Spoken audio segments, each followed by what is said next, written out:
This potential 5-round fight has officially begun. Belitsky fighting in the blue sweatshirt, Valdez in the yellow long sleeve. Belitsky circling around the turf, trying to get a gauge for distance here. Belitsky advances forward, throws a nice double jab, follows it up with a huge right hand. Down goes Valdez, and in a stunning turn of events, David has slain Goliath here in round 1. Belitsky is your winner by knockout.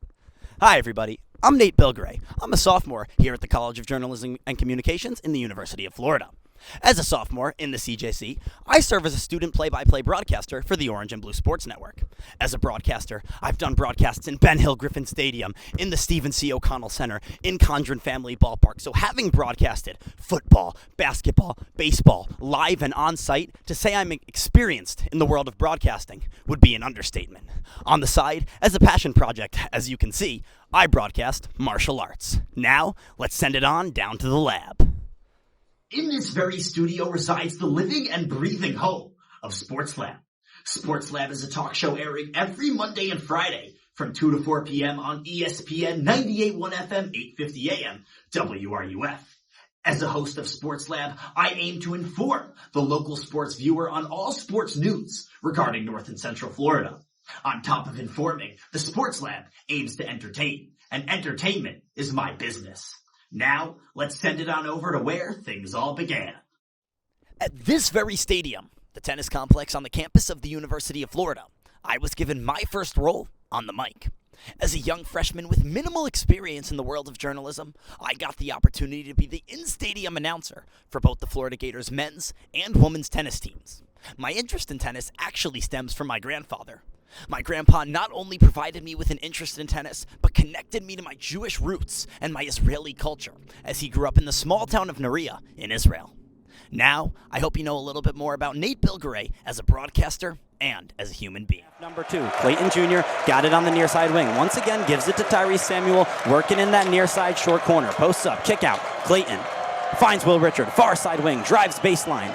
Kicks it back out to Zion Pullen, who's got it beyond the arc on the far side wing. Pullen working on Davis. Mack looks for the double team. Pullen, bounce pass down low to Tyrese Samuel. Far side floater, no good. Falls out of the rim and into the hands of Murray Boyles. Now Johnson's bringing this one up the court, moving left to right. He's dribbling the ball at the top of the key. Tries to attack down low. Tyrese Samuel got his hand in there, swatted the ball away, and it bounced off the knee of Johnson. Rolls out of bounds. It's going to be a turnover. Florida Gators basketball, 39-34. The Gators lead with 17:43 to go here in half number 2. Yeah, off of that Cooper 3. You know, he only had 5 points in the first half, and then he's able to get his night going now with 3 points in the second half. Definitely need to look towards him to get more offense for the South Carolina Gamecocks. Pullen's running the point for the Gators. Got it at the top of the key. Looks for the far side drive. Nothing going. In the post, working on the near side block. Cooper on defense. Pullen turns and faces. Goes up for the shot. Doesn't get it to go, but he draws the foul. Zion Pullen's got a crack at 2 from the line. 39-34. Florida leads 17-22 to go here in half number 2. Yeah, I know I said if there's any way to get back into a lead or cut a deficit to get to the free throw line, but it's the same vice versa. Getting to the free throw line helps a lot to extend the lead, as Zion Pullen will look to extend it right here. ZP puts it up, bounces off the back end of the iron, and no good. Zion Pullen is now 0 for 2 from the line tonight, Miguel. Very uncharacteristic from him. Yeah, definitely uncharacteristic for him. Zion Pullen, one of the more clutch free throw shooters for the Florida Gators. Clutch indeed. He shakes his head because he wanted 2 of them, but he's able to make the second nothing but net. 40-34. Florida's got a 6-point lead with just north of 17 minutes to go here in half number 2. Cooper brings this one up the court, moving left to right. He's dribbling at the top of the key. Gives it to Johnson. Johnson, near side wing. Kicks it down low to Mack. Can't secure it, but Murray Boyles is able to secure it. Goes up for the two-handed jam. Can't put it in the net, but he was fouled, so he's going to find 2 shots at the line with a chance to cut this lead to 4 with 17:05 to go in half number 2. Yeah, Handel Ogden picks up his second foul there. No one for the Gators are really in foul trouble yet, but still, in this type of environment, in an away game, you got to be careful with every foul.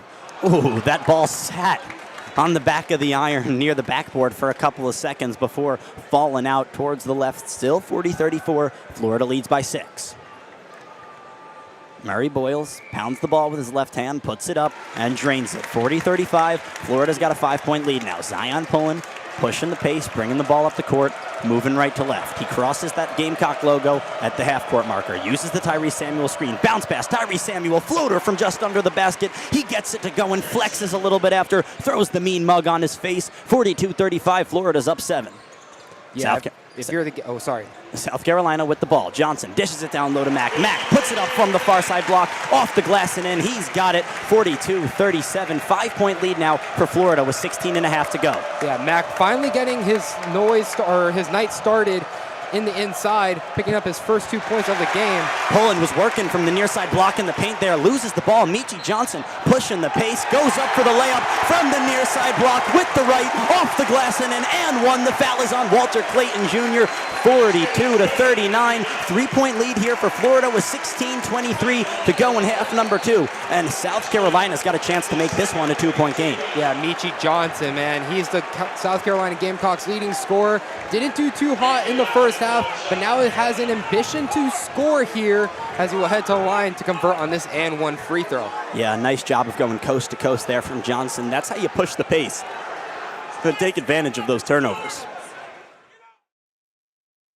Welcome back into the Orange and Blue Sports Network. I'm Nate Bilgoray here alongside Manuel Loper. 0-0 still. The Gators offense is going to get their first crack to put some runs on the board here. A nice inning from Brandon Neely to start off the game. Colby Shelton, the shortstop, is going to step in from the lefty's batter's box to kick things off for Florida. Yeah, Florida made it look easy on defense in that first top of the inning as Shelton drives that one.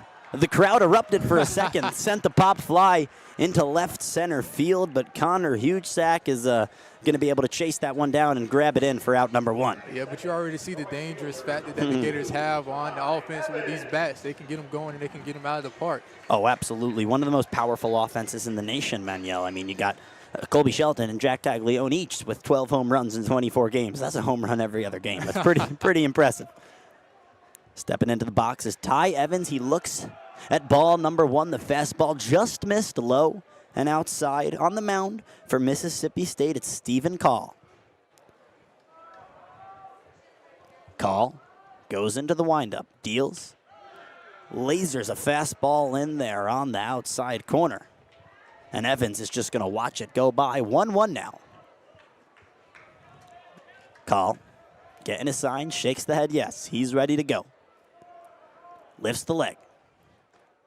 Spikes that curveball in the dirt. A nice pick there from Johnny Long behind that plate in the backstop, but that one was nowhere near a strike. It's going to be 2-1 now to Evans. Call. Lifts the knee. Pitch number 3, and Evans ropes that one out to right field, back at the track, at the wall. See you later. Ty Evans, batter number 2 himself, home run number 1 of the day. How about that? 1-0 Florida. Manuel, that thing was a bomb. It was going and it was going gone. We talked about a commentator's jinx. We might have jinxed him into something good with that out of the park slam he just got. Hey, I'll take the jinx if we get a Florida Gators home run. That's the jinx I'm going for. Ty Evans absolutely roped that thing. He just jumped all over that outside fastball, did what he could with it. You know, sometimes that outside fastball, the key is just to let it get deep. He did exactly that, sent it over that right field fence. Caglione steps in as the third batter for Florida. He is in that left-handed batter's box. First pitch is going to be a slider, drops below the knees. Cags takes for ball 1. Call. In the windup. The pitch. Caglione, weak dribbler to second base, fires it to first. Cags is out. That's out number 2 for Mississippi State. Amani Larry on the play there for Hail State. 2 outs now, 1-0 Florida leads as Tyler Shelnut is going to step in that cleanup spot for Florida. Yeah, Tyler Shelnut, my guy. We went to high school together, went to college together at Santa Fe College before he transferred over here to Florida. He's a great hitter. He can get this one out of the park just like Shelton just did. Absolutely he can. Pitch number 1.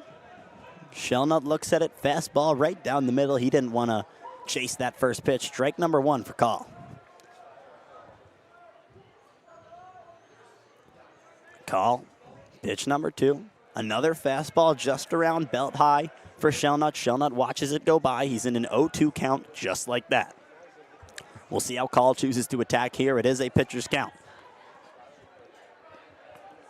Call. He deals.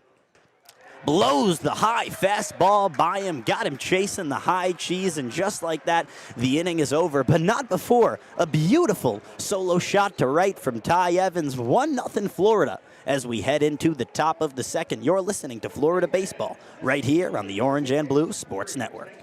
You know what? Maybe Paulo Costa is a little bit fraudulent. We'll see tonight because Robert Whitaker, his talent is undeniable. He has been tried and tribulated throughout the entirety of his career. Beat guys like Derek Brunson, Jared Cannonier, had a close fight with Israel Adesanya. Here we go. We're off round number 1 of 3 possible rounds. 3rd-ranked Robert Whitaker versus 6th-ranked Paulo Costa. Paulo Costa takes the center of the octagon immediately, trying to establish that forward pressure and lands a jab right away. The Reaper keeps throwing that low kick. Only 15 seconds in, he's already thrown 3.